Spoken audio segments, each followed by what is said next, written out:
Se você está ao vivo, manda o seu e-mail, participa do nosso papo dessa tarde, que a gente vai falar sobre evangelização, conceitos e práticas. Gostou do tema? Ficou legal assim? Ficou parecendo dissertação de evangelização. TCC, acho né? que é um tema nada atraente ultimamente, né? Por que você acha que não é atraente? Porque é evangeliquez assim demais, né? Evangelização tá tão fora do meu universo de... Tá fora do meu vocabulário, é isso. Por O isso termo. que, Então, mas o conceito? Então, o termo pode estar fora do seu já vocabulário. começou? Tu ia dar boas-vindas pro cara aí. Fala, ô, boas-vindas, você que nos acompanha. Já começou, já né? Por isso que é papo aí. na rede, a gente continua o almoço, depois do almoço. O papo começou há 1h. Então, eu acho que esse negócio... Eu sei que a palavra está desgastada. Não, esse negócio assim, de ter um departamento de evangelização na igreja... Não é o papo era esse. Não é como constituir na sua igreja... Pô, Pastor Ed hoje nos dará... Oi? Fala aí. Não, fala aí. Pastor Ed hoje nos dará o quê? Não, o papo não é esse. O Pastor Ed nos dará aqui recomendações para você. 4 passos para você instalar implantar um ministério de evangelização na igreja. Não, a ideia não é essa aí. É trabalhar o conceito. Eu sei que não. Mas eu acho que quando eu ouço a palavra evangelização, eu penso nisso. É o departamento de evangelização. Né? Como se a evangelização fosse uma atividade que você faz e que você para de fazer. Você começa a evangelizar às 5 da tarde e para de evangelizar às 6. Ou você faz um evento. Ou você tem um culto que é evangelístico e um culto que não é evangelístico. Você faz um evento evangelístico, você faz uma conferência evangelística. Né? É esse universo conceitual que está assim, absolutamente perdido no tempo para mim e longe absolutamente do meu vocabulário. Né? Foi isso que eu quis dizer naquela hora. Então, então deixa eu fazer a pergunta, desculpa, Brega, mas pergunta que a gente tinha combinado para começar isso aqui. Combina. Boa tarde, bem-vindos. Não, já falamos boa tarde. Queria mandar um abraço para quem já. Maria Alice já mandou aqui. A Alice lá de Ubatuba mandou um abraço. Mas a questão é a seguinte: como que você vê, por exemplo, você fala que isso está perdido no tempo. Então, hoje, você olhando para a sua história pessoal e na sua atividade pastoral, como que você vê a evolução, tanto do conceito quanto da prática? De onde você saiu? Qual é o caminho? Qual seria o roteiro que você fez? E aí a gente vai conversando um pouco. Como que você concebe hoje o conceito prático? Não sei se consigo sistematizar tanto assim. A gente conversou agora sobre essa questão. Mas o que me ocorre? A evangelização, como eu estava dizendo, na minha formação religiosa dentro de uma igreja evangélica batista, era uma atividade. Era entregar folheto, era pregar num culto ao ar livre, era dar o testemunho verbal. Eu fui treinado, né, o mapa romano para o céu, as 4 leis espirituais. Era você conversar com uma pessoa e levá-la a aquele clímax de fazê-la entregar a vida a Jesus ou aceitar Jesus como seu Salvador, convidar Jesus para vir morar no seu coração. E era uma coisa que tinha hora, que tinha método, que tinha o folheto certo, etc. Né? Tinha os períodos próprios dentro da igreja. E acho que todas as outras coisas, todas as outras dimensões da nossa vivência cristã, se a gente pode falar assim, sempre foram compreendidos como uma atividade. Né? O momento de adoração começa às 7h30, acaba às 9h. Né? O culto de louvor a Deus, essa ideia de que... E que a gente já explodiu isso, né? Que é uma vida de adoração. Ensino e discipulado era o horário da escola dominical ou o horário do estudo bíblico.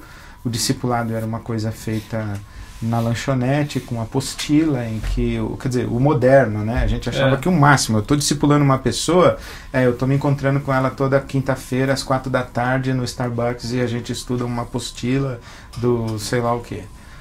Isso era um discipulado, né? A gente já entendeu que não era, que o discipulado é uma caminhada e um relacionamento em que a gente ensina e aprende o tempo todo e etc.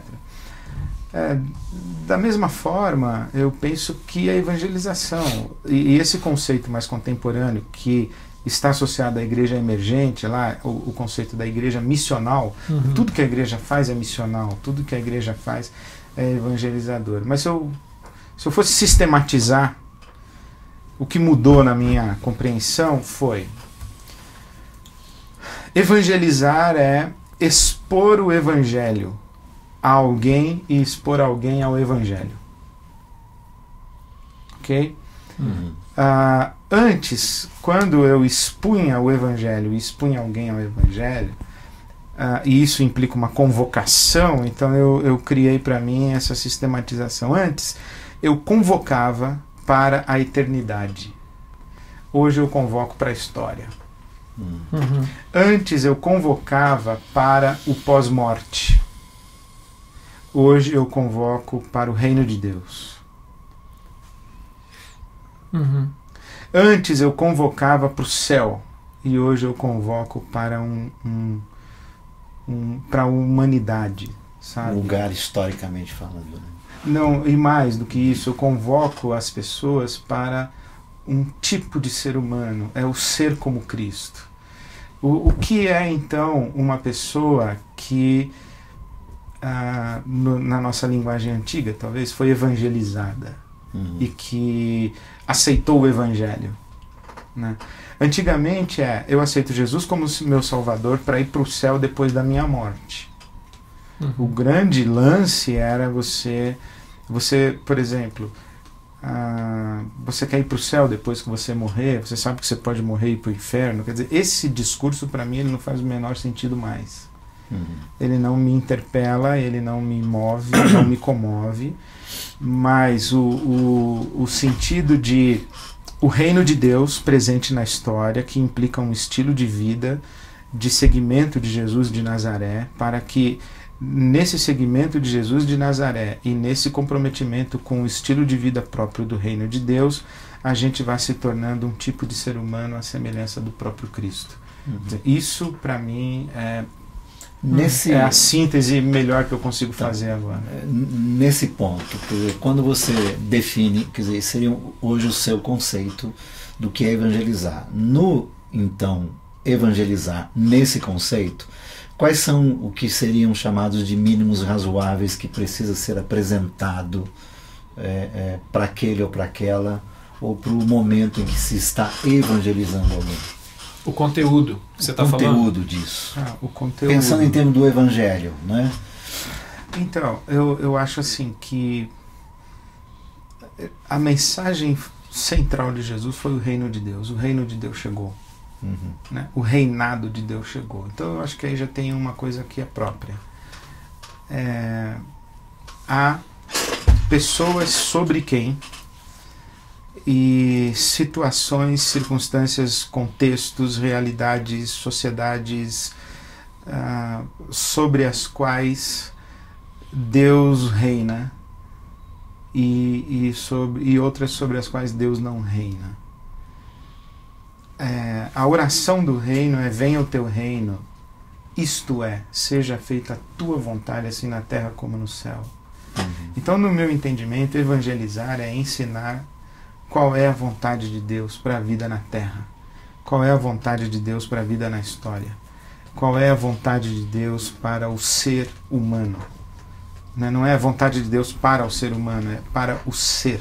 A experiência de ser humano. O que é que Deus chama de ser humano? É esse o convite, é esse o conteúdo. E essa mensagem de Jesus, o reino de Deus chegou, ela é apresentada por Jesus e ele entra por muitas portas dependendo da circunstância na qual ele está. Ele chega numa casa onde há enfermidade, ele diz: essa não é a vontade de Deus para a vivência humana. Ele chega numa casa onde há abuso, essa não é a vontade de Deus para a existência humana.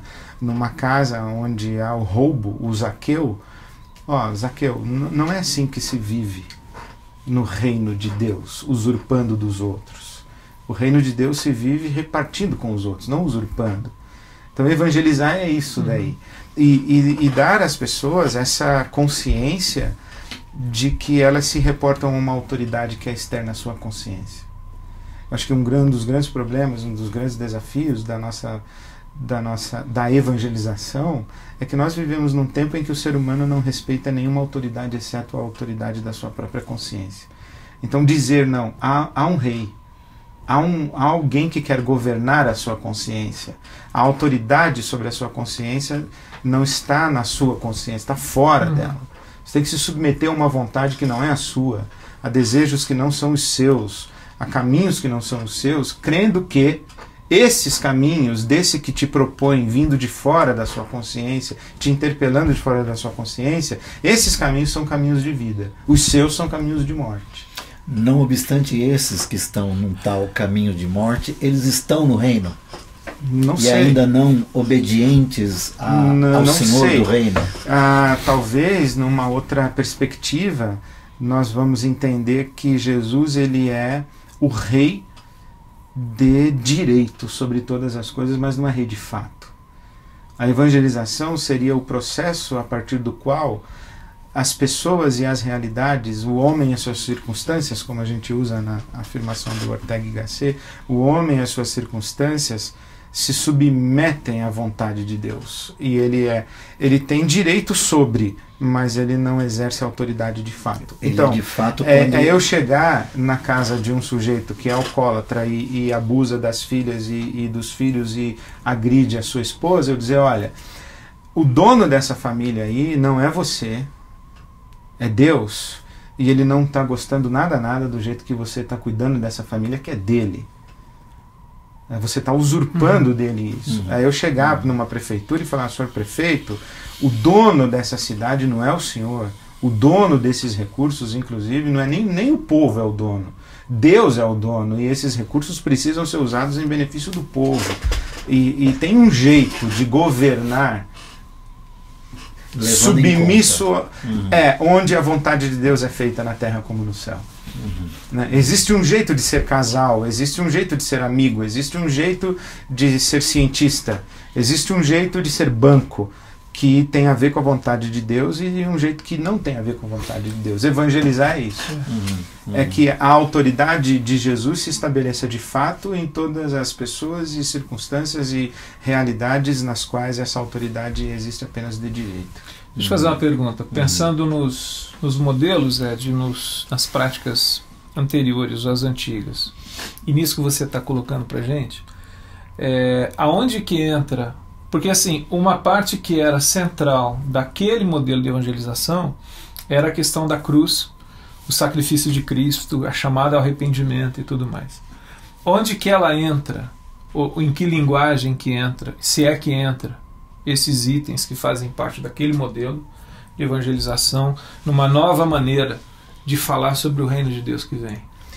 Honestamente, assim, que Deus que me perdoe, eu acho que esses elementos eles foram isolados do todo do Evangelho e eles não fazem sentido fora do todo do Evangelho. Por exemplo, arrependimento. O que é arrependimento? Arrependimento é eu ficar triste com uma coisa que eu fiz ontem. Arrependimento é eu lamentar uma coisa que eu fiz ontem e falar, puxa, se eu pudesse eu não faria de novo. Mentira, você vai fazer. Você fez ontem, você vai fazer amanhã, você vai fazer depois. Você ficou triste, não quer dizer nada. Quer dizer, você ficou triste porque você fez uma coisa ruim, ou para você ou para alguém. Então, mas o arrependimento, quando Jesus fala, ele diz, olha, o reino de Deus chegou, arrependam-se e creiam. O Dallas Willard, para mim, trouxe a melhor metáfora dessa questão. Que é, você está numa fazenda e com luz de lampião.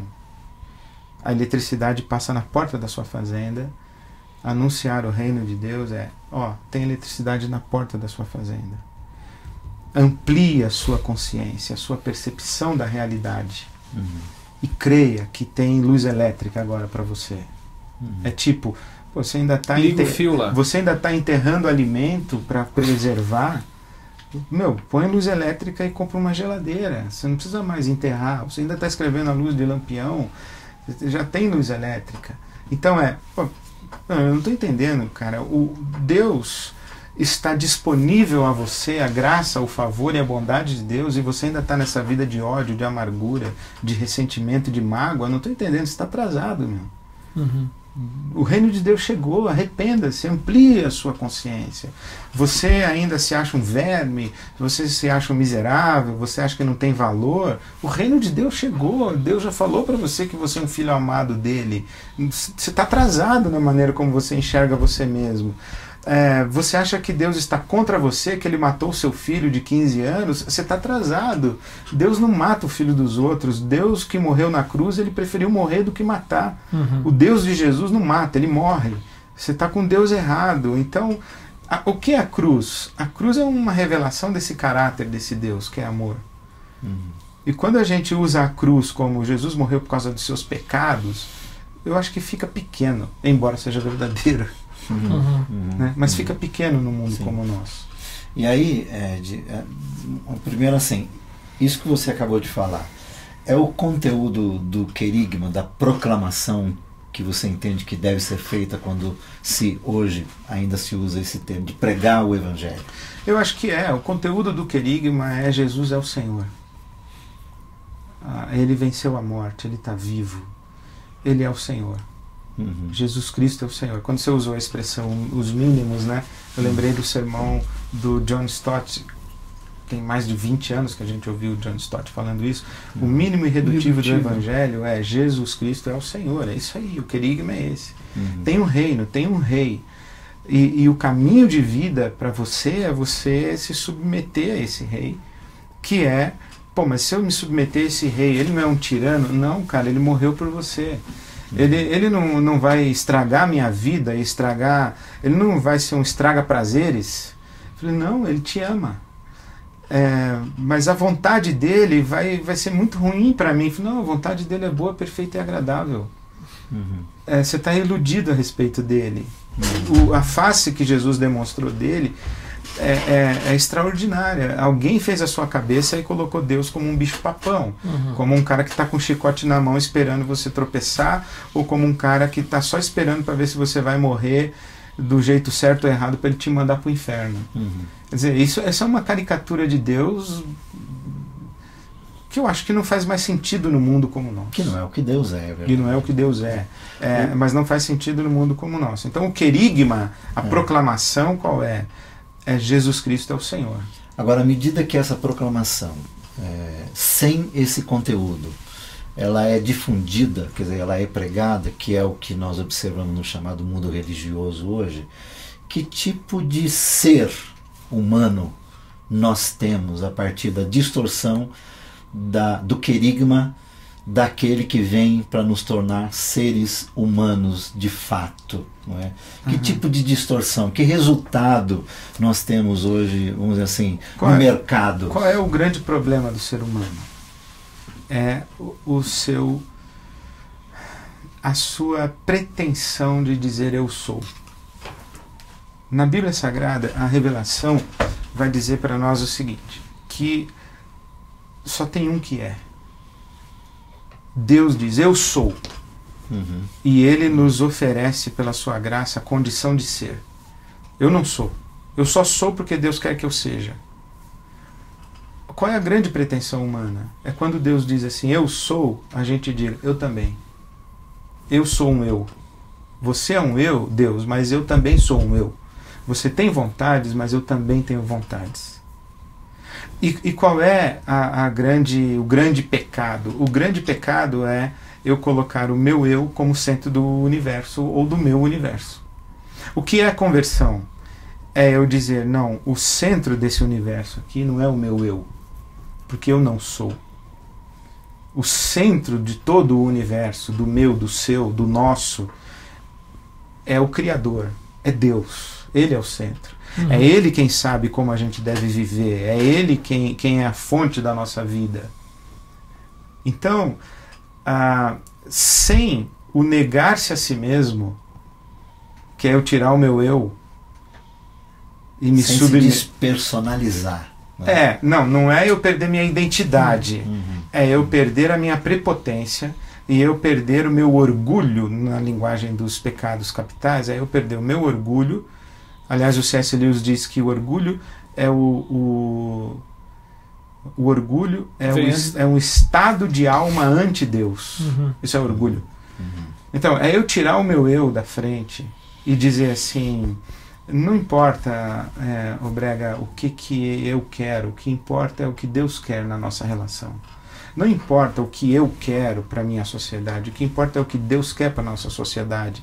E nessa hora que o que importa é o que Deus quer, em alguns momentos eu vou ter que abrir mão do que me é conveniente, do que me é prazeroso, do que me é desejável para o bem comum. O que eu acho é que a maneira como o Evangelho está sendo pregado hoje, Evangelho eu diria até entre aspas, é que as pessoas podem se converter a esse Evangelho e sem tirar o eu do centro das suas vidas. Então eu digo a você, olha, venha para a minha igreja. Aqui você vai realizar os seus sonhos, porque Deus vai te honrar. Aqui você vai prosperar, porque Deus vai te honrar a tua fé. Aqui você vai se tornar uma pessoa importante. Aqui você vai ser cumulado. Aqui você vai ser curado. Aqui você vai ter o seu casamento realizado, porque Deus vai te honrar e etc. Quer dizer, eu não preciso renunciar aos meus sonhos, às minhas vontades, aos meus desejos. Você fortalece ainda mais eu fortaleço eu, né? o orgulho e essa pretensão do eu e do ser humano. Quer dizer, então onde existe conversão? Converter do que a quê? Simplesmente eu estava pedindo para Exu, ou para Iemanjá, ou para o São Miguel, ou para sei lá quem, e eu descubro que é melhor eu pedir logo para Jesus, que é o cara. Mas mudou de ídolos. Mudei de ídolo, mas da mesma forma Jesus que eu achava que a Iemanjá eu ia fazer sacrifícios para ela realizar minhas vontades, também vou me sacrificar. Eu vou entregar dinheiro na igreja dos crentes para Jesus fazer minha vontade, porque Jesus é muito mais poderoso do que a Iemanjá. Eu continuo sendo um cara egocêntrico, egoísta, que dou a mínima para o meu mundo e para a vontade de Deus na terra, e digo que eu sou filho de Deus. E trabalho com a mesma lógica de apertar o botão certo e puxar a alavanca certa. Agora, como é que isso acontece no chão da vida, no sentido de, a partir das comunidades que compreendem isso, não é? O Evangelho e não este Evangelho, como diria o Paulo aos irmãos do Gálatas, não o outro Evangelho. Como é que isso desemboca nas comunidades que pregam esse Evangelho? Como é que isso se torna visível? O Evangelho do Reino. O Evangelho do Reino. Eu tenho tentado. Deixa eu tentar só completar uma pergunta, que talvez não sei se vai... Que assim, quais são alguns sinais, de que o Evangelho do Reino está sendo pregado? Ok, boa pergunta. Eu tenho tentado orientar minha prática pastoral por essas questões que nós estamos tratando agora. E o exercício que eu fiz, juntamente com a liderança da minha comunidade, foi uma pergunta. Eu disse assim, vamos usar 3 palavras que sintetizam a nossa identidade, o que nós queremos ser como comunidade. E nós encontramos 3 palavras. Conceitual, relacional e diaconal. Conceitual, talvez por força das minhas características como um dos pastores da comunidade. É uma comunidade que faz um exercício constante de discernir o Evangelho do Reino em relação aos outros evangelhos. Como você citou no Gálatas, né?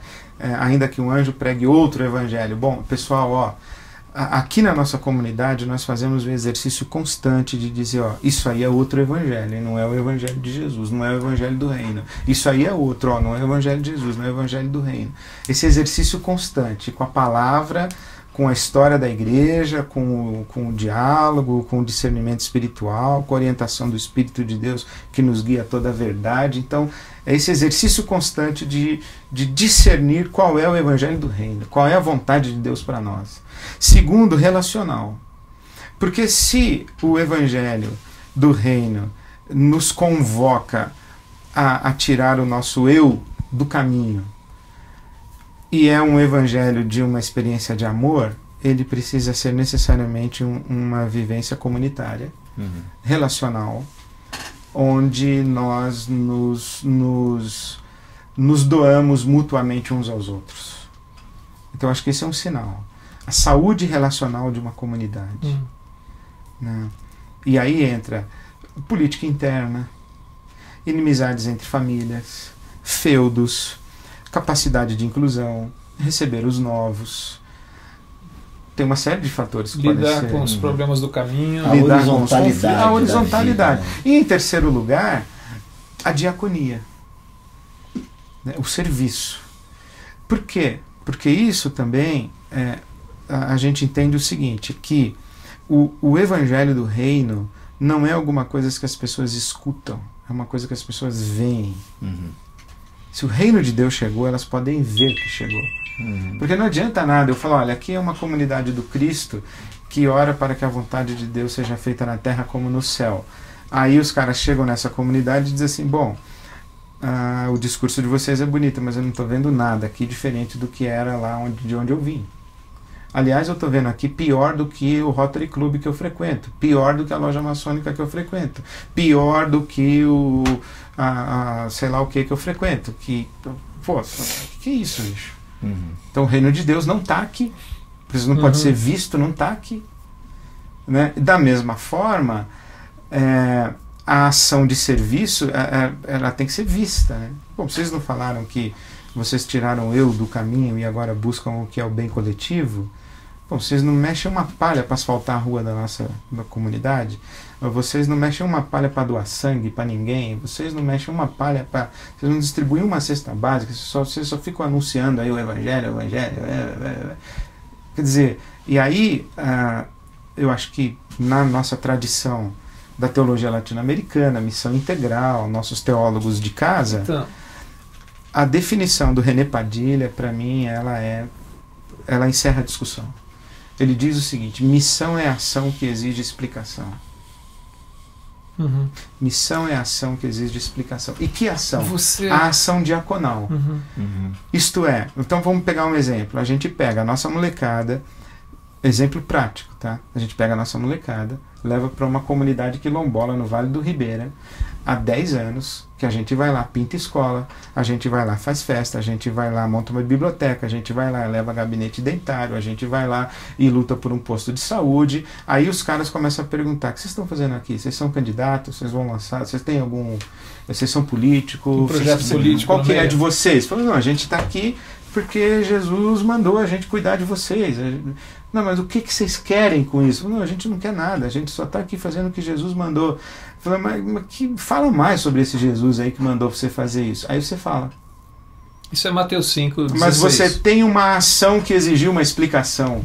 O problema é quando você quer explicar uma coisa que ninguém está perguntando e você não demonstrou nada para as pessoas perguntarem, me explica isso, você já está dando a explicação. É a brincadeira do... Jesus era assim, né? Ele dizia daquilo que fazia, né? E explicava, né? Viram o que eu fiz? Então, façam vocês também. Por causa disso. Está parecendo a história quando pintaram o muro do Colégio Batista aqui. Cristo é a resposta, né? Lembra disso? Bem grande. Alguém pichou durante a noite lá assim. Qual é a pergunta? Qual é a pergunta? Quer dizer, é uma vida que não suscita pergunta. De quem está convivendo. Não, ela já parte de uma realidade. Você é pecador a caminho do inferno. Então aceite a Jesus para você ir para o céu depois que você morrer. Você aceita? Quer entregar a sua vida a Jesus? Ok. Então, e agora? O que eu faço? Bom, eu tenho que ir no culto de domingo, matricular na escola dominical, cantar no coro, vir no culto de oração da quarta-feira. E no trabalho? No trabalho você tem que ser honesto. E convidar as pessoas para a sede de conferência da Semana da Pátria. Falei, pô, mas... Agora, Ed... Deixa eu fazer uma pergunta que o Júlio pequeno mandou demais, aqui. O pessoal tá mandando. Ó, é pequeno. Júlio César aqui de São Paulo. Ele está fazendo a seguinte pergunta: qual que é a via média, a justa medida para a evangelização não se transformar em proselitismo, ou então em conversionismo individual, ou, no outro extremo, reduzi-la a uma militância sociopolítica e uma agenda sociológica? Qual que é esse meio caminho? Para não virar o proselitismo... É uma pergunta inteligente. Para incluir... Na formulação. E aonde é que fica a transcendência nesse conceito de evangelização? Boa, vou tentar responder. A pergunta do Júlio César é uma pergunta inteligente na sua formulação e etc, mas eu daria uma resposta simples. Viva como Jesus mandou você viver, que as pessoas vão perguntar por que você vive desse jeito. Aí você explica. Por que você veio aqui? Porque Jesus falou que eu devia vir, foi assim que ele me ensinou a viver. Não, mas não foi assim que eu aprendi a viver. Não, mas então você aprendeu com o cara errado. Você está vivendo errado. Por isso que você está se ferrando do jeito que você A está sua se ferrando. experiência religiosa. De onde que você acha? Então eu acho, Não viva do jeito que Jesus mandou você viver e as pessoas quererão saber mais. E aí você explica, e você fala do Evangelho, e etc. E onde está a transcendência? Sem a experiência de transcendência, você não consegue tirar o seu ego do meio do caminho. Não consegue. Você vai viver tiranizado pela sua vontade, o seu desejo, as suas prioridades, as suas conveniências. Você vai ser, no máximo, uma pessoa educada. Mas no dia que você precisar se sacrificar, cortar na carne para o bem do seu próximo, você vai fritar ele, mas você não vai se fritar. Então, sem uma experiência, digamos, mística, do que a gente chama de um novo nascimento, de acordar, de ter um encontro com Jesus, de ter a epifania, de passar da treva para a luz, da morte para a vida, aquelas linguagens do Novo Testamento, sem essa experiência, no máximo. Outro dia eu falei num dos meus sermões que uma pessoa que é religiosa é só um chimpanzé que aprendeu a cantar hino e recitar versículo. Agora, uma pessoa que teve um encontro com Jesus é um ser humano que está sendo formado à imagem e dentro do caráter de Jesus. Isso senão a gente só vai conseguir adestrar pessoas. Nesse aspecto assim, do transcender, ok, e concordamos de que a nossa fala conceitual sobre o Evangelho ela tem a ver com o reino que chegou. E aquela fala de você aceitar Jesus para ir para o céu não faz parte desse nosso momento. Não obstante, né, o transcender implica no repensar a eternidade. Ou vamos ficar com Dallas e o William também? Entendi. Se você pergunta o transcender no sentido de a metafísica, o que é que existe depois daqui, desse mundo de sentidos, né? Eu diria, bom, eu confesso, essa questão metafísica, o pós-morte, a vida depois da morte, a vida na eternidade, essa é uma coisa que não me comove, não me interpela. Para mim isso é um exercício, é um diletantismo, é um exercício de curiosidades. Coisas legais, interessantes, que fazem sentido, que não fazem sentido, cara, mas a Bíblia não fala dela. Nem o Apocalipse eu acho que fala do céu no sentido de pós-morte. O céu do Apocalipse é um reino de Deus manifesto na história. É o céu que vem, né? É a sabotagem da Babilônia. Como uma então, esperança. o que é o céu no Apocalipse? É a sabotagem da Babilônia. E quem é a Babilônia do Apocalipse? É Roma. E quem é Roma? É um reino onde o rei não é Jesus. Anti-reino.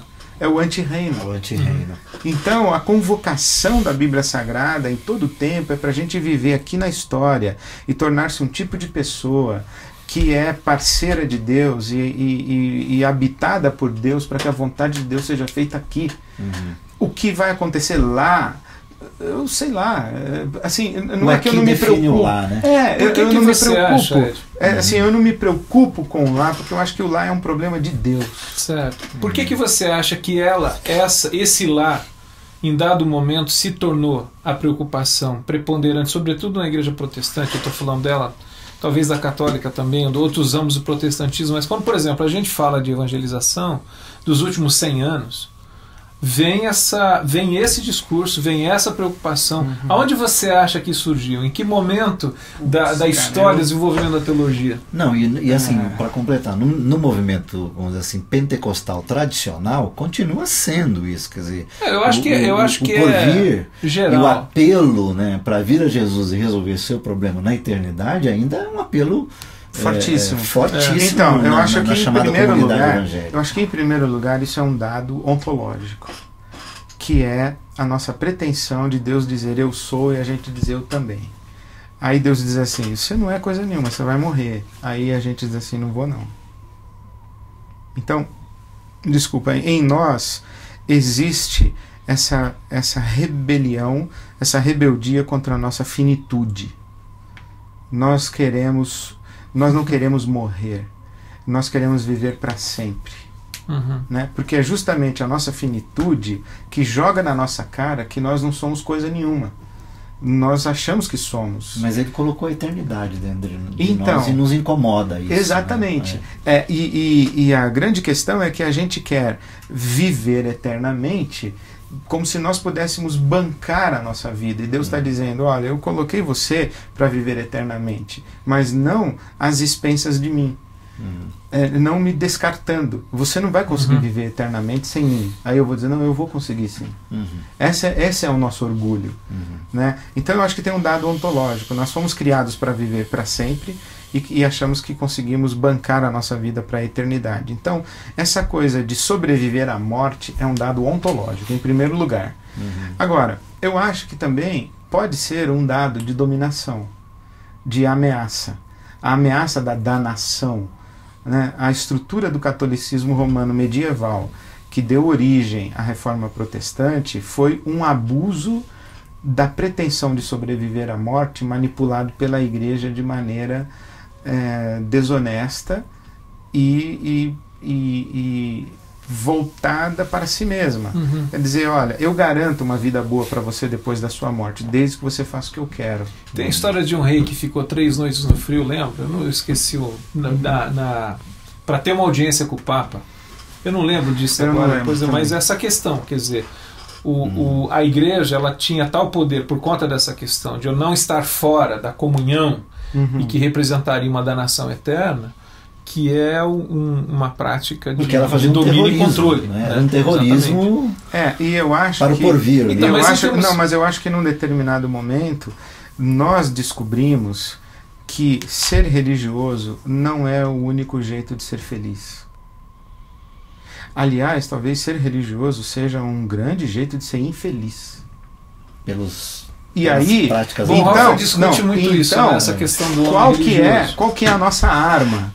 Né? Eu vou na igreja, eu não bebo, não fumo, não traio minha mulher, eu não roubo, eu não sou corrupto. Eu sou o cara. Eu sou o certinho, mas minha vida é uma baita de uma vida sem graça. A mesmice sem E eu só cantar no coro e ir na congregação e cuidar de pobre. Eu falo, cara, mas que pô. Aí a gente vê o ímpio, que a gente chama de ímpio, no iate, transando direto e com saúde. Eu que vou na igreja tô com câncer. E o cara é corrupto, mas a casa dele é um banquete, é uma festa, e eu sou crente e não sei o quê. Bom, qual que é a minha vingança? Vai ver quando tu morrer. Tu vai pro inferno e eu vou pro céu. Quer dizer, isso é mesquinho demais, é um negócio assustadoramente mesquinho e é tão ontológico que existe desde os tempos dos Salmos. O Salmo 73 é isso, a inveja do ímpio. Né? A prosperidade do ímpio. O Salmo 1, Mas ímpio. Como que fica a parábola do Lázaro? É como a moinha que o vento espalha e etc. O que tem a parábola do Lázaro? Não, essa questão, que tem um rico lá que vive para si. Isso. Então, a parábola do Lázaro não é uma forma de ensinar como é que a gente vive na história. Se você tem um pobre no portão da sua casa, não passe por ele como se ele não existisse. Então, mas eu estou falando isso, quer dizer, essa mentalidade que você está se referindo, essa coisa, o cara que é crente, eu vou na igreja, canto no coro, não falta uma música. Sim, ela está presente no imaginário bíblico, no vocabulário bíblico, nas histórias da Bíblia, ela está presente. O Salmo 1, o ímpio vai ser espalhado pelo vento e o justo vai habitar na casa do Senhor por toda a eternidade. Quer dizer, não estou negando isso. Eu não estou negando isso. Eu só acho que esse argumento no processo da evangelização ele está muito distorcido, né? Até porque você pega quem nessa história que pode estar invertido. Até porque você pega o princípio ético de Kant, ele vai dizer o seguinte: uma ação ética que é motivada por um interesse egoísta não é ética. Você tem que fazer o que é ético, não porque você será recompensado, mas porque é ético. Porque é ético. Você tem que cuidar do pobre que está na porta. O inferno não está cheio de boas intenções. O inferno está cheio de más intenções. Né? De más intenções, que é... Então, por exemplo, tem uma história muito engraçada, que é do rei, cujo camponês colheu o maior fruto de todos os tempos naquela região. E ele pegou aquele maior fruto e foi presentear o rei com aquele fruto. E ele honrou o rei com aquele fruto. E o rei, em retribuição à ação do camponês, mandou multiplicar por 100 as suas terras. Um sujeito da corte, quando viu isso, pegou o seu melhor e mais extraordinário potro, um cavalinho ali nascido dos dois, puro sangue, e foi presentear ao rei. Né? E o rei falou, obrigado, valeu. E aí o cara diz assim, mas o senhor não vai multiplicar a minha fazenda, as minhas posses? Eu honrei o senhor com esse presente. Ele diz assim, não. Mas o senhor multiplicou do outro cara que deu fruto. Aí o rei diz assim, não, eu multipliquei dele porque ele deu para mim. Você não deu o seu potro para mim. Você deu para mim, mas na verdade você deu para você. Isso é a teologia da prosperidade, cara. Que seja. Não é isso. Que seja. Você deu o seu potro para mim, mas não porque você queria me honrar. Pensando no que eu poderia te dar. Porque você estava pensando no que eu poderia te dar. Então, na verdade, você não estava pensando em mim, você estava pensando em você. O fruto foi pro homem e o potro foi pro rei. Para a coroa. Por exemplo, a retribuição da coroa. Na verdade, o fruto eu abri mão do fruto e dei para ele porque ele é digno desse fruto. O potro eu vou dar um potro para ele que ele vai me dar muito mais desse negócio. Né? Quer dizer, então, essa ação que espera a retribuição não é ética. Então, vamos imaginar, que nós chamamos vamos fazer uma coisa assim, um juízo final tipo Pica-Pau. Né, se fosse um desenho animado, Deus sentado no trono, e aí a gente chega e diz assim, te servi a vida inteira para ir para o céu. Falou, você serviu a vida inteira para ir para o céu, você nunca me amou. Então você vai para o inferno. Né? Que o Laerte tem uma tirinha, que vem uma mulher com a Bíblia e fala, a senhora não é aquela dona que ia na missa, rezava o terço, era Carola? Sou eu, sim senhor. Eu falei, por que eu estou com vontade de te mandar para o inferno? É por causa disso, quer dizer, não houve transformação do ser, houve a reafirmação do ego rivalizando com Deus. Agora, da parábola, agora, deixa eu fazer tudo uma te pergunta. Pagarei, né? É o tudo te pagarei da parábola. Eu banco. Eu não quero te dever nada. Pô, mas a sua dívida é impagável. Não é não. Eu negociar, eu banco. Essa prepotência. E sair infeliz. Chegou uma pergunta aqui, e é uma pergunta que eu ia fazer também, colocar para vocês. Como é que a gente considera nesse olhar sobre o Evangelho do Reino, desse convite para a vida do Reino, daquilo que Paulo fala sobre o evangelista lá em capítulo 4 de Efésios, Ed? O que é esse camarada hoje? O que é esse dom? Quem que é essa pessoa no contexto da comunidade? Foi uma pergunta que chegou aqui, Alex de Campinas. Eu acho que esse camarada de Efésios capítulo 4... É o que vai responder a pergunta que é... Não, eu acho que ele é o pioneiro. Ele... Abriu a picada? Ele tem um ímpeto expansionista. É ele que diz, gente, nós precisamos contar isso aí para mais pessoas, nós precisamos sair daqui, a gente precisa levar esse evangelho até os confins da terra. Ele tem essa preocupação. O pastor, ele diz assim, mas o cara acabou de perder o emprego, não dá para eu mandar ele dirigir a congregação, o pai dele está no hospital. Não, mas nós temos que ir para os confins da terra. Aí o pastor diz assim, não, eu tenho que ir para o hospital, cara, não tenho que ir para os confins da terra. Aí o cara, entendeu? Eu sempre penso assim... É a tensão de Paulo e Barnabé? Não, imagine a comunidade, que se ela fosse uma embarcação, ela está no porto. Chega o evangelista, ele diz, gente... Vamos zarpar, bicho. Nós temos que ficar aqui no porto. Nós somos uma embarcação, temos que zarpar. Temos que conquistar os mares e ilhas a conquistar. Aí o profeta diz, ainda não é hora de sair. E se sair tem que ser para o sul, não para o norte. Entendeu? O profeta, ele lê os tempos, ele lê os ventos. O apóstolo, que é o estruturador, ele diz assim, vai durar quanto tempo essa viagem aí? 3 meses. Não tem suprimento para 3 meses. Aí o mestre O cara vai dizer assim, escuta, mas tem cara aí no timão? Tem, mas só tem um, tem que treinar mais 3. Senão essa embarcação vai dar problema. E aí vai todo mundo embora e o pastor fica no porto. Aí briga o cozinheiro com o cara no convés, e o outro com depressão, quer pular do barco, voltar para casa, ele já está doente e não tem ninguém para conversar com o cara, que seria o pastor. Então eu acho que a comunidade tem essa diversidade de ênfases, de cuidados e de... por isso que eu acho que o discipulado, inclusive, é uma experiência comunitária. Olha, a Degiane lá de Santarém, ok. Já que você falou da questão do modelo... A mulher está mais longe. A mulher está mais longe. Ladies first. Existe algum modelo eclesiástico que se adequa ao Evangelho do Reino? Papo do nosso almoço. Algum modelo eclesiástico que se adequa ao Evangelho do Reino? Ela colocou o modelo entre perguntando, aspas, né? O que ela está perguntando? Que igreja eu daria o nome ou indicaria que vive esse evangelho daí? Seriam talvez os mínimos de uma comunidade para dizer que ela é uma comunidade do reino? Como se identifica um grupo, um agrupamento de pessoas e chamá-lo de igreja? Vou levantar a bola para você, Ed. Nardon Musa. Qual é o seu olhar sobre o que caracteriza uma comunidade como uma igreja? Eu acho que eu já respondi. Ela é uma comunidade relacional e diaconal. Uma igreja que ela não é acolhedora, onde os diferentes não se sentem em casa, bem recebidos e à vontade, onde as pessoas chegam e elas não são julgadas. Outro dia eu ouvi uma história muito bonita de uma moça que chegou na nossa comunidade.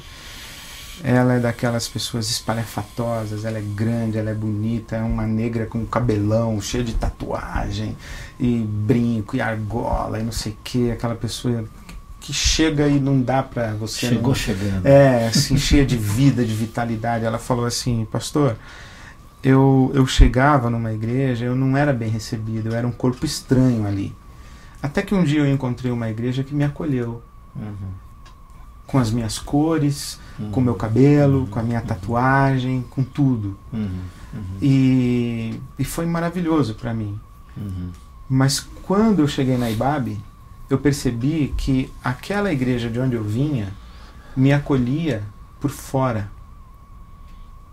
Ela tinha estômago para conviver com a minha tatuagem, mas não com o meu pecado. E eu encontrei na IBAB uma comunidade que conviveu com o meu pecado, com o que eu sou por dentro. Eu acho que isso é um testemunho maravilhoso. Provavelmente deve ter gente que disse que a IBAB não conseguiu fazer isso com ela, certo? Mas eu acho que esse é um exemplo. Aí, como você diz, é a experiência de cada um. De cada um, infelizmente, né? Mas assim, eu acho que uma igreja que onde as pessoas elas têm liberdade de ser, sem sofrer o julgamento, a condenação, a rejeição, e sem sofrer aquela ação proselitista que você tem que se conformar a nós. Essa é uma igreja que é o reino. E uma igreja que ocupa-se em dar, não em arrecadar, em doar, distribuir, e que compreende que aquilo que ela recebe, que ela tem de recursos é para ser repartido, essa é uma comunidade do reino. Uma igreja que não está preocupada em crescer. Ela está preocupada em servir. Nesse contexto da evangelização, nós fomos conhecidos, né, e somos ainda conhecidos como o povo do livro. Né? O nosso livro é a Bíblia. E ainda há, né? Ainda há aqueles chamados colportores, né? E ainda há também aqueles chamados evangelistas que botam bíblias, né, nos seus alforjes, né, para usar a linguagem lá dos antepassados, né? Depois você vai explicar o que é colportor e o que é alforje. Tudo bem, continua aí com a sua pergunta. Mas pessoas que tipo bota 200, 300 bíblias no porta-mala do seu carro, né? E traçam uma linha pioneira, né, para uma região de vazios, né, nesse sentido, religiosos e tal. Na nossa época era aquele vazios evangélicos, né, e saía distribuindo bíblias, né, às vezes sem dar uma palavra, enfim, distribuindo bíblias, o livro, entendeu? às vezes sem uma fala, às vezes sem uma interpretação, sem um querigma contextualizado, enfim. Cabe isso hoje, neste nosso tempo de redes sociais, de internet, de mundo globalizado, de aldeia global, em que a Bíblia está online e por aí fora? Cabe, porque a gente não pode se iludir quanto ao fato de que nós vivemos num mundo que é pobre. Nós achamos que o mundo é igual São Paulo, Nova York, e que todo mundo conversa online. Não é verdade. Você vai para o Piauí, você não precisa ir para o Piauí, para o fundão do Ceará, você não precisa ir para o rincão da Bahia, você vai na periferia de São Paulo, você acha que está todo mundo plugado? Não tá. Os caras têm internet lenta, quando tem. Sabe? Eu tô te falando, a nossa molecada foi pro Vale do Ribeira, na comunidade quilombola. Nós ficamos incomunicáveis. Só tem um orelhão na cidade, um orelhão. O Felipe já foi. Entendeu? Então, não é verdade. Tem que um cara levar a Bíblia mesmo, de papel, não adianta. Né? Então, eu acho que cabe. Porém, vamos lembrar que é melhor um cara passar pelo fundão do Piauí, distribuir um monte de Bíblia, ir embora e deixar os caras lá com a Bíblia, e alguma coisa vai acontecer lá, eu creio nisso, mas seria muito legal se ficasse alguém lá para perguntar pro eunuco: você está entendendo o que você está lendo aí? O cara diz: não estou entendendo nada. Eu posso te explicar? Ou até para ensinar o analfabeto funcional, que não consegue. Deixa eu jogar a última pergunta aqui. Estamos já na hora. Eu falei que eu não ia falar que é o Dani que está apertando a gente no horário, porque ele vai falar assim: pô, esses caras vão ficar detestando aqui, você só fala que sou eu. Mas é que está na hora. Wesley Dian, lá de Belfort Roxo, Rio de Janeiro, está mandando uma pergunta aqui que eu acho que era interessante para a gente fechar. Quais são alguns conselhos que você daria para uma comunidade que ainda faz a evangelização no modo antigo? Se ela quer fazer como que ela abre a cabeça? Como faz essa transição, Ed? Amadurece isso, enfim. Usar o modo antigo é pecado, por exemplo? Pecado no sentido claro de... que não, é um erro? Eu acho que usar o modo antigo tem primeiro um lado, que não é isso que é evangelizar. Evangelizar é expor uma pessoa ao Evangelho, e o Evangelho a uma pessoa. E o Evangelho não é um enunciado de teorias ou de doutrinas. Um passo a passo. Jesus Cristo é o Filho de Deus, Deus é Trindade, a Maria era virgem quando deu à luz ao menino Jesus. Você crê nisso? Não. Isso aí não é o Evangelho. Isso é uma informação de literatura. Né? Expor uma pessoa ao Evangelho é expor a pessoa à qualidade da vida pretendida por Deus ao nos criar a sua imagem e semelhança. Expor através da encarnação de quem anuncia da encarnação. Veja que a gente... É simples, o conceito do discipulado. Jesus não mandou a gente ensinar todas as coisas que Ele mandou. Ele mandou a gente ensinar a guardar todas as coisas que Ele mandou.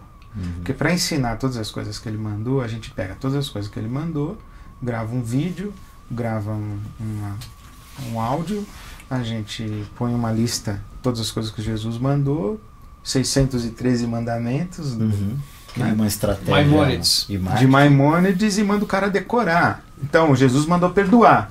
Aí o cara vira para você e diz assim: e como é que eu perdoo? Eu não consigo perdoar. Aí você tem que entrar na vida do cara e sangrar junto com ele e vivenciar debaixo da graça de Deus e do Espírito de Deus a experiência do perdão.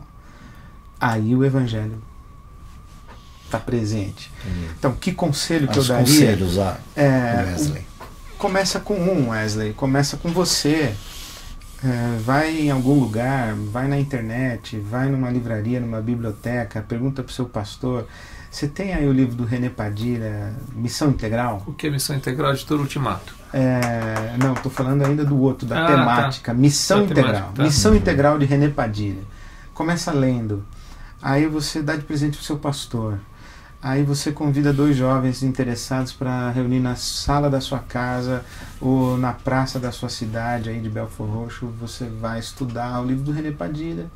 E aí você vai ver nota de rodapé, e aí você vai encontrar outras pessoas. É assim. Por aí vai. Eu acho que foi assim que Jesus fez. Ele chamou um, chamou outro para andar com ele. Esse é um conceito não, como é que é? Marcos 3,14, né? O básico que a gente ouviu, que Jesus chamou 12 para que estivessem com ele. Andar com ele. Estar com. Uma vez eu recebi um telefonema de um pastor, disse assim: Ed, eu queria que você me desse uma dica para fazer um discipulado rápido aqui com a minha liderança. E que material que eu devo usar. O bicho está pegando, McDonald's. A gente tem que preparar um pessoal. Aí eu falei: ô irmão, o cara que discipulou mais rápido assim que eu conheci foi Jesus em 3 anos. Já perdeu um, né? E se não fosse o Espírito Santo não ia dar em nada. Então, não tem um fast discipulado, uma transição. Eu acho que começa com 1, 2, 3, 6, 12, 24, 48 e daqui a pouco vai se multiplicando, mas começa com 1, com 2, com 3. Especialmente numa igreja, eu acho que se a liderança pastoral não quiser fazer a transição, não adianta, que não vai fazer. Ed, a última da minha parte, acho que para uma consideração. Sou daqueles ainda que creem que Jesus é o caminho para Deus, né? E para tudo isso que nós entendemos como o reino de Deus, né? Mas eu sou também daqueles que eu não sei quais os caminhos que Jesus faz para chegar àqueles a quem Ele quer, né? Para Ele e é dele, né? E isso, quando eu já fiz essa afirmação e ouvi outros fazendo essas afirmações, eu tenho certeza que não é criação minha isso, né? Eu estou reproduzindo. A crítica é severa nesse sentido, né? Porque dá a impressão, alguém me diz assim: você alargou a porta demais, né? E eu não acho que eu estou alargando a porta, né? Porque olhando para os evangelhos, as narrativas do evangelho me mostra Jesus fazendo muitos caminhos para chegar às pessoas. O que seria manter a porta estreita sem alargá-la, né? Mas permitir que Jesus chegue a muitos por tantas quantas vias for necessário, sem você receber uma crítica de que você está liberal demais, universal demais, não vale tudo, como alguém acho que até... né?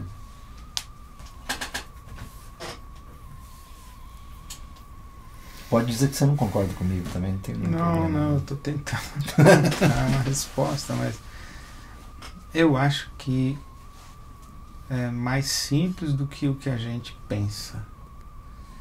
Que um caminho que poderia ser ruim para eu responder a sua pergunta é eu cair na armadilha que está por trás dela na nossa lógica popular, que a evangelização é uma questão de método, que a evangelização é uma questão de discurso. Então o que é abrir a porta?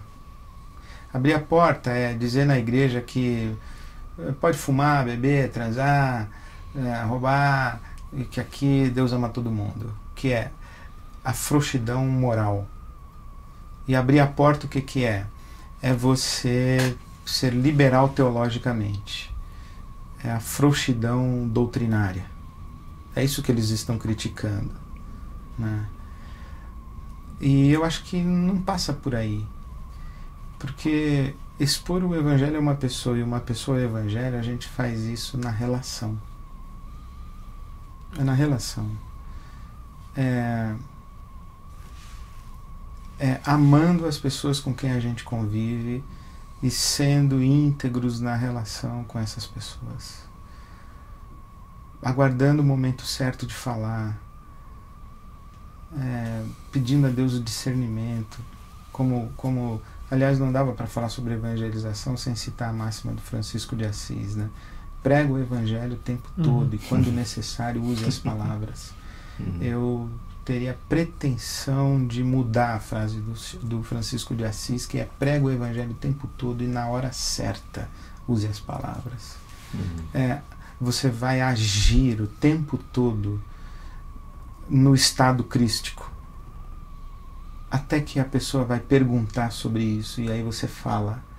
Porque eu tenho certeza que quando a gente está do lado das pessoas em estado crístico, esse estado crístico suscita desperta a curiosidade das pessoas. Quem é esse cara? Quem é essa mulher? Por que ele está me tratando assim? Por que ela está me tratando assim? Né? Quem é essa pessoa? O que essa pessoa tem de diferente? A pergunta vai aparecer, em algum momento vai aparecer. E se não vier uma pergunta explícita, virá um pedido de socorro. Se você vive em estado crístico ao lado das pessoas, no momento da sua angústia, da sua dor, da sua necessidade, elas sabem onde Cristo está para pedir socorro a Ele. Da mesma forma que no Novo Testamento, as pessoas que queriam ver e eram cegas iam até Jesus, tinham fome, iam até Jesus, elas tinham solidão, iam até Jesus. Na nossa sociedade também, se a gente vive em estado crístico, as pessoas sabem onde encontrar o Cristo quando precisarem dele. Não tem prazo, né? Expor alguém ao evangelho, o evangelho é alguém. Não tem prazo, né? Ed, obrigado pela sua companhia essa tarde. Amém. Cara. Obrigado, eu que agradeço.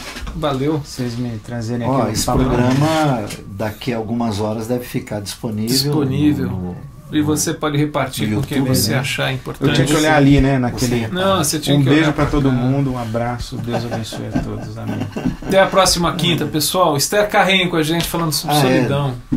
Quinta que vem, né? Quinta que vem, se Deus permitir, cá estaremos. Valeu, abraço. Amigo. Até mais. Valeu. Tchau.